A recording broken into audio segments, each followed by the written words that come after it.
Securities and exchange board of India ने CNBC आवाज के एंकर हेमंत घई को चैनल के लिए किसी भी शो की होस्टिंग करने पर रोक लगा दी है।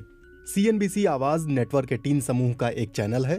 नेटवर्क 18 ने बयान जारी करके कहा है कि हेमंत घई को तत्काल प्रभाव से हटा दिया गया है।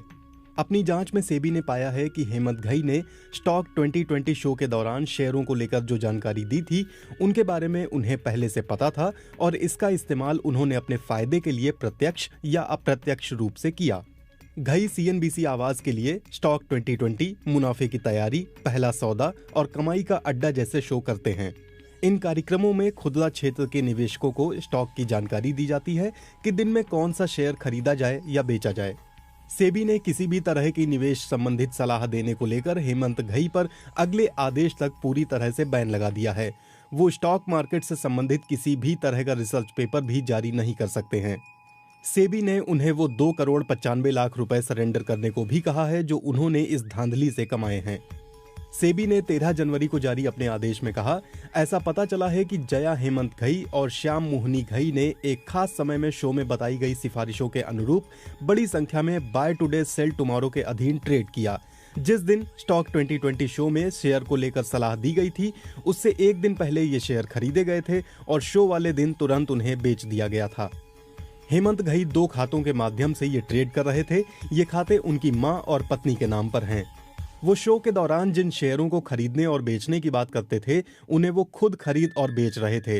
वो इससे खूब पैसा बना रहे थे। आमतौर पर इसे पंप और डंप स्कीम कहते हैं। इसमें होता यह है कि किसी के पास अगर किसी स्टॉक के बारे में जानकारी है तो वो उसकी गलत जानकारी देकर उसके भाव बढ़ा देता है और फिर जब भाव बढ़ जाते हैं तो स्टॉक बेच देता है। इस तरह से दूसरे निवेशकों को गुमराह करके अच्छा मुनाफा कमाया जाता है। सेबी को यह पता चला कि शो के दौरान जिस स्टॉक के बारे में बताया जा रहा था उसे एक दिन पहले ही खरीदा जाता था और शो वाले दिन मार्केट खुलते ही उसे बेच दिया जाता था। इससे ये पूरी तरह साफ हो चुका है कि घई अपनी स्थिति का लाभ उठाते हुए पैसा बना रहे थे। इसे इनसाइडर ट्रेडिंग कहते हैं।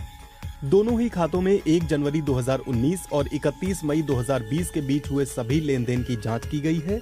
ऐसी गतिविधियों पर सेबी के धोखाधड़ी और अनुचित व्यापार प्रथाओं के निषेध नियमों के अंतर्गत रोक है। सेबी के आदेश की कॉपी सीएनबीसी टीवी 18 और न्यूज ब्रॉडकास्टिंग स्टैंडर्ड अथॉरिटी को जरूरी कदम उठाने के लिए भेज दी गई है।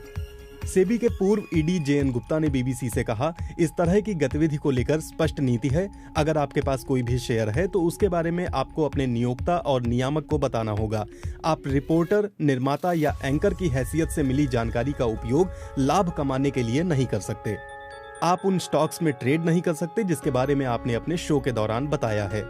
उन्होंने कहा, सेबी ने उन्हें ट्रेड से बनाए पैसे सरेंडर करने को कहा है। उन्हें अपनी स्थिति साफ करने के लिए कुछ समय भी दिया जाएगा। उन्हें जेल की सजा नहीं हो सकती है लेकिन उन्हें जिंदगी भर के लिए स्टॉक मार्केट से दूर किया जा सकता है। वो और उनके परिवार का कोई भी सदस्य मार्केट से जुड़ी किसी भी गतिविधि में हिस्सा नहीं ले सकता है। एक बिजनेस चैनल के लिए काम कर चुके संपादक ने नाम न जाहिर करने के अनुरोध के साथ कहा है, ये दिलचस्प है कि सेबी ने सिर्फ हेमंत घई की जांच क्यों की।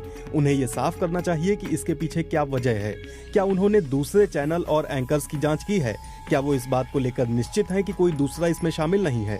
वो कहते हैं, जब नौकरी के अनुबंध पर हस्ताक्षर करवाया जाता है तो उसमें साफ लिखा होता है कि वे नौकरी के दौरान प्राप्त जानकारी का उपयोग नहीं कर सकते हैं। सेबी ने नेटवर्क 18 को इस आदेश के बारे में शो के दर्शकों को बताने के लिए भी कहा है।